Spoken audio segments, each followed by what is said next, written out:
Hey everyone, have I here bring another video on Dragon Ball Z Dokkan Battle. In this video, as expected, we are going to be getting our first Dokkan Festival exclusive LR Extreme Z Awakening in the 3-year anniversary OG Fusion. So with that, if you're new to my channel, like, subscribe, comment below, do all that good stuff. Let's go ahead and dive right in.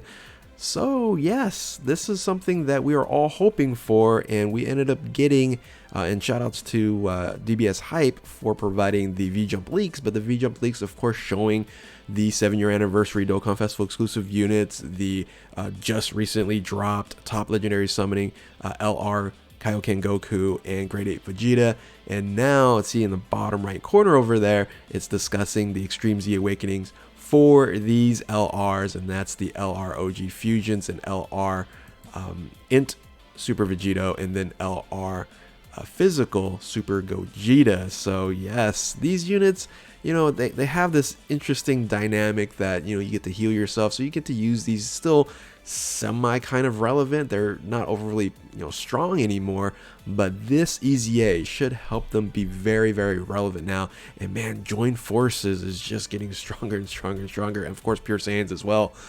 These units should be really good. Now what we're going to go through today is the details hasn't dropped yet, so we're going to be speculating. So speculation warning here, when I'm going over the details, it's not the official details. I'm just giving you guys my thoughts on what I expect these units to possibly actually get in their EZA upgrade. So so let's go ahead, and both of them are very similar in style, and that's kind of how they started doing these types of units back in the anniversaries, and this is way back in the 3-year anniversary.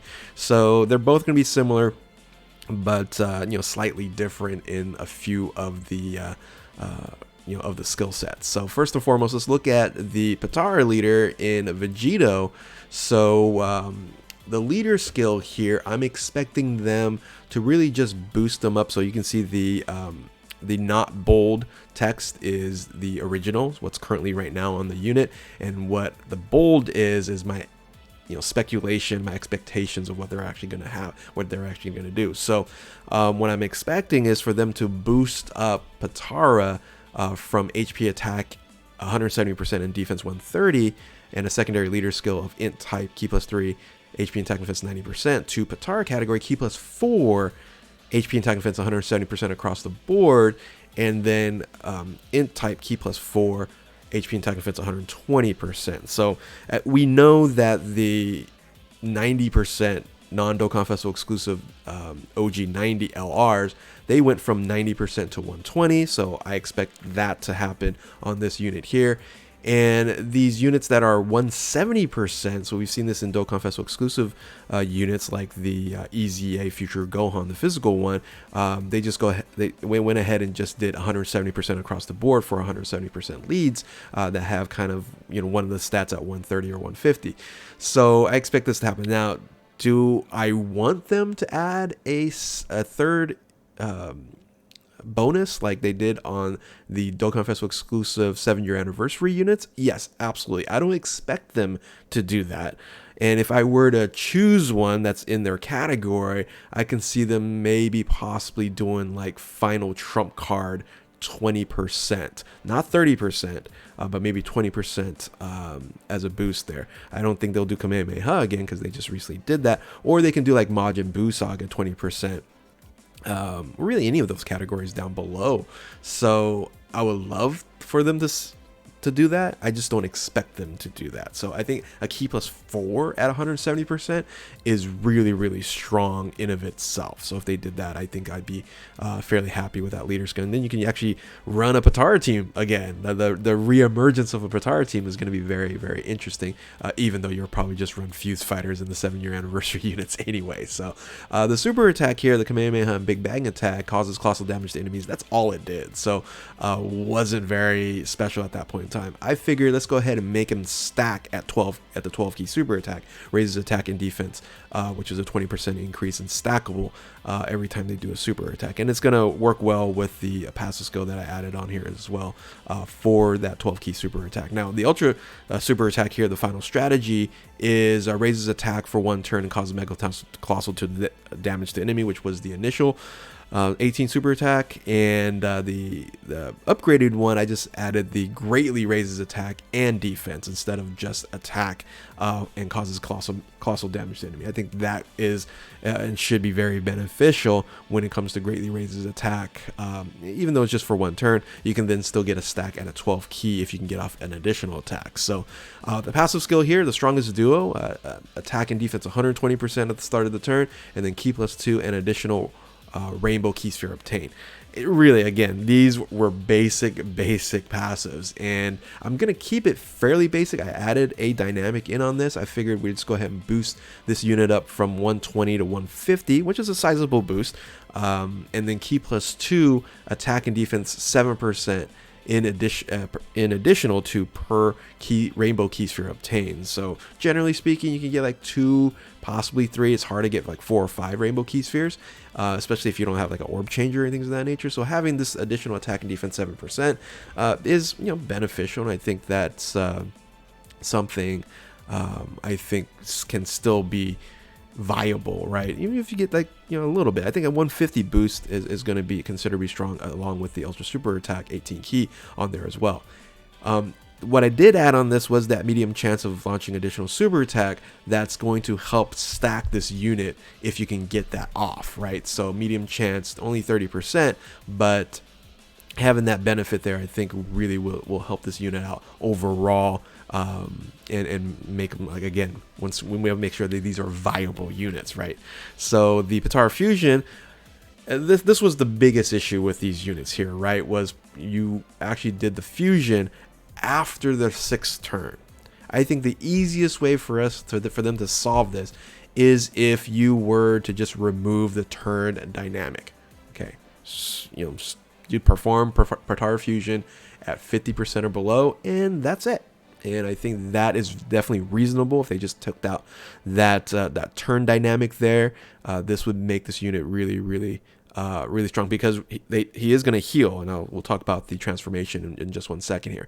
Now, the Link skills: Kamehameha, Super Saiyan, Saiyan lineage, experienced fighters prepare for battle, fierce battle, legendary powers. A very strong Link skill set. And then categories, as this has, you know, grown and grown, you can see that they have quite a bit of categories here in Potara: Majin Buu Saga, Pure Saiyans, Join Forces, Super Saiyans, Kamehameha, Final Trump Card, Battle of the Wits, Accelerated Battle, Infused Fighters, which is, I'm guessing that's what, 10, right? That's 10 there. Should have just counted.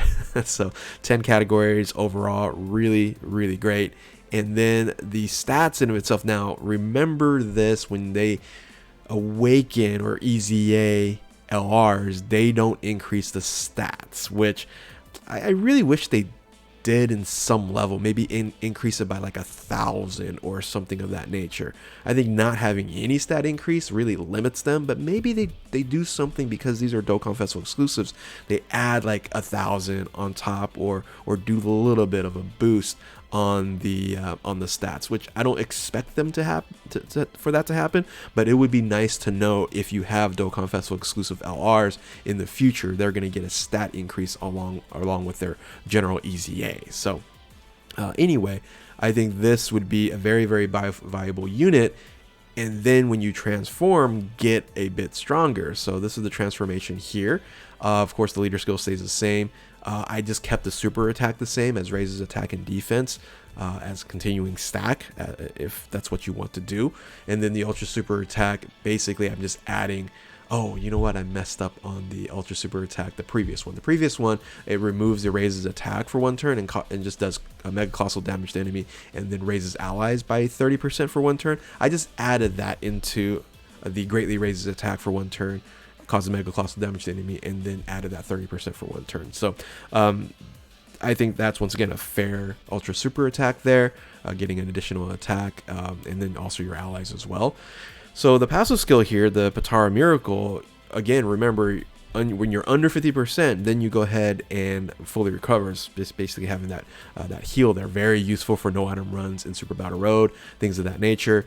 And then being a Super Vegeta or Vegito, it counters normal attacks with tremendous of power. So we definitely can keep that there. Now, they could add like a AGL dynamic of a damage mitigation here. I didn't put it here because I feel like with the stacking of the 12 key on defense and the passive skill that's going to be increased here, I think it's going to be enough. But and I only boosted up just by 10%. I could have just said, hey, let's go do 170. But you know what I should have done? This is what I should have done, just thinking back, and of course just messing around with this, is making these units do rainbow orb changing. If they did rainbow orb changing, then I can see this additional attack and defense 10% per rainbow orbs key sphere obtained would be very, very beneficial. Just kind of come to think about it, having 10%, maybe you get one orb there, you're going to get 170. I think attack and defense 170% with stacking attack and defense on here is still pretty reasonable. I think these units are still going to be really strong. For you calculators out there, feel free to calculate for me and see if this is this strong enough, or am I definitely holding a lot back. Now I did increase the additional super attack to a high chance of launching additional super attack, so having a 50% chance of, I think, very, very strong and viable there, along with counters, right? You have counters and an additional super attack. I think this unit will do quite a bit of damage if you're not going to get supered. So Link skills do change. They have Power Bestow by God and Fused Fighter on here. I'm not a huge fan of Link skill changes. I wish they would just add on there. That'd be really, really nice. But nothing else changes, of course, on the categories. So tell me what you guys think about the Vegito. And I feel like this is very reasonable. I'm not going like, I feel like maybe I'm even holding back a little bit, but attack and defense at 160%, and then additional attack and defense 10% with a stacking ability at 12 key, and an ultra super attack at 18 key at greatly raises attack and defense basically at 50% there. I think it's fair. So let me know. So let's go ahead and move into the Gogeta here. The Gogeta is, in a sense, virtually the same. There's only a little bit of difference. Everything here is virtually the same. It's just the difference is it's fusion versus Patara. So you have fusion category key +4, 170% across the board, and then physical type key +4 at 120%. Same thing for super attack, raises attack and defense stacking. Same thing for ultra super attack, greatly raises attack and defense for 1 turn. And then the passive skill, again, the exact same thing here with 150 start of the turn, etc., etc. And then eliminating that turn dynamic for fusion, I think will just make this unit, both units shine a lot. The Link skills are Kamehameha, Golden Warrior, Super Saiyan, Experience Fires, and Prepared for Battle. Fierce Battle and Legendary Power, so really strong there as well. Categories, they have a little bit more. So you have Fusions, Pure Saiyans, Drone Fighters, Movie Heroes, Super Saiyans, Kamehameha, Time Limit, Otherworld Warriors, Final Trump Card, Connected Hope, Powerful Comeback, and Fused Fighters. So you have 12 categories here versus Vegito's 10 categories. So very beneficial on that end. This unit here has more in the stats of HP versus defense and attack, comparable to Vegito. So you kind of just compare this to Vegito here. Actually, wait a minute, let me take that back. Vegito has less attacks, so I'll take that back. The Vegito has more HP and less attack, but more defense. And then this one here has less defense and more attack. Okay, so that's the difference between. Now the transformation, there's once again slightly differences here. So instead of, on the 18 ultra super attack here, instead of raising attack to all allies, this provides a lowers attack and defense, which is very beneficial in Super Battle Road. And of course, no counters for Gogeta here. You're only going to get effective against all types. Hey, that's still very, very beneficial and strong. Again, I just kept it the same, 160% for the passive skill, increase from 150, and then the key +3 versus key +2. Yeah, key +2 was the pre-transformation, and then a 10% increase per key sphere obtained. I wish I would have put this as orb changing, but nonetheless, we'll just keep this as it is, and then a high chance of launching additional super attack. I think this, again, very viable on here. The only Link skill changes here is changes to Fused Fighter. It replaces Experience Fighters, so that's that Link skill change, and yeah, that's pretty much. Oh, excuse me. Pretty much about it those are my speculations, my thoughts, and how I think these units might play out. Let me know in the comment section below. I think these are definitely reasonable changes and not going like so crazy, but I can see them going a totally different way as well and making these the best Extreme Z Awakening units to date. So, but with that, if you are new to my channel, like, subscribe, comment below, do all that good stuff. Thank you all for watching. Keep on Dokkaning, and we will catch you next time. Later.